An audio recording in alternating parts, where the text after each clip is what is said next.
हर हर महादेव। आपने शायद ध्यान दिया होगा, जब विष्णु जी हमारे जब 1000 नामों का उच्चारण कर रहे थे तो वहाँ पे एक उन्होंने दोहा पढ़ा था, मतलब एक मंत्र को उन्होंने बोला था, उनका नाम लिया, तो वहाँ पे वो साफ-साफ लिखा हुआ है, गुरु कोई भी हो, कोई भी व्यक्ति विशेष हो, शिव सबके गुरु हैं। ठीक है? आप बिना किसी झिझक के आप शिव को अपना गुरु मान के अपने हिसाब से मंत्रोच्चार करिए। ठीक है? सबके गुरु शिव ही हैं, कोई भी हो, ए टू जेड। ठीक है? तो आगे तक चलते हैं। तो अगला हमारा हेडलाइन है, शिव, विष्णु, रुद्र और ब्रह्मा के स्वरूप का विवेचन।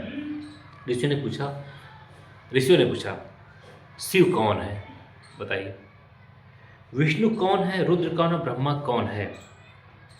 इन सब में निर्गुण कौन है? हमारे इस संदेह का आप निवारण कीजिए। शिव ही एक ऐसे हैं, मतलब हम उनको ईश्वर कहें, परमपिता का परमेश्वर कहें, निराकार जिनका कोई आकार नहीं है, हम शिव शंभु, शिव शंकर, हर हर महादेव, शिव शंभु कहते हैं। ठीक है? निराकार जिसका कोई आकार नहीं होता है, लेकिन हम उनको शिवलिंग के रूप में हमको पूजते हैं।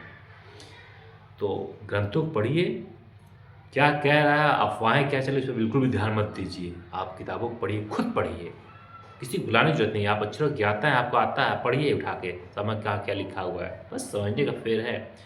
एक को पढ़ेंगे आपको नहीं समझ में आएगा, 4-5 पुराणों के ग्रंथों को आप पढ़ेंगे, आप समझ में आएगा। मिला जो तो शब्द जो हैं आप पढ़ रहे हैं ना, आप जानकार हैं। मंत्रों को उच्चारण में कर सकता हूँ ना, ओम नमः शिवाय, नमः शिवाय, नमः शिवाय, उसको पढ़ भी सकता हूँ, उसको लिख भी सकता हूँ।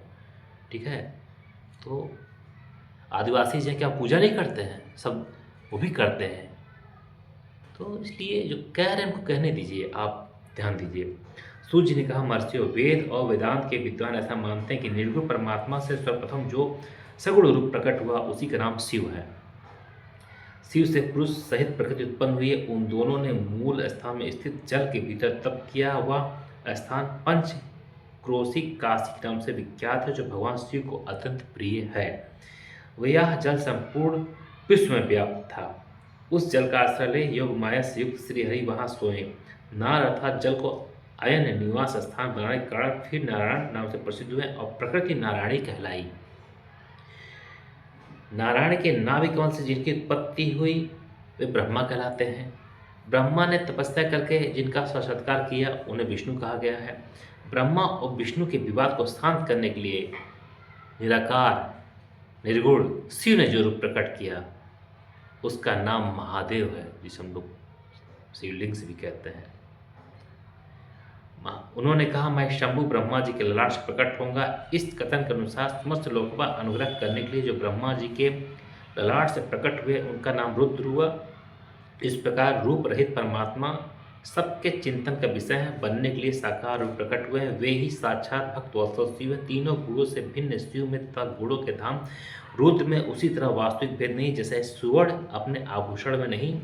दोनों के रूप और कर्म समान है, दोनों समान रूप से भक्तों को उत्तम गति प्रदान करने वाले हैं।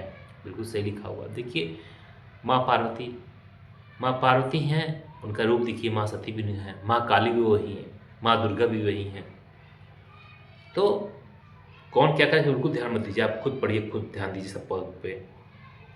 दोनों समान रूप से सबके सेवनीय तथा नाना प्रकार के लीला विहार करने वाले हैं। भयानक पराक्रमी रुद्र सर्वथा शिवरूप ही हैं। वे भक्तों के कार्य की सिद्धि के निमित्त विष्णु और ब्रह्मा की सहायता करने के लिए प्रकट हुए हैं। अन्य जो देवता जिस क्रम से प्रकट हुए हैं उसी क्रम से लय को प्राप्त होते हैं, परंतु रुद्र उस तरह लीन नहीं होते हैं, उनका साक्षात शिव में ही लय होता है।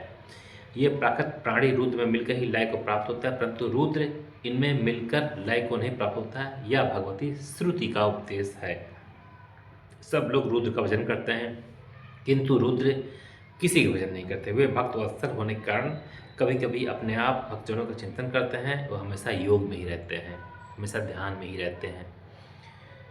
जो दूसरे देवता का भजन करते हैं वे उसी में लीन होते हैं, इसलिए वे दीर्घ काल के बाद रुद्र में लीन होने का अवसर पाते हैं। जो कोई रुद्र के भक्त वे तत्काल शिव हो जाते हैं, अतः उनके लिए दूसरे की अपेक्षा नहीं रहती। यह सनातन श्रुति का संदेश है।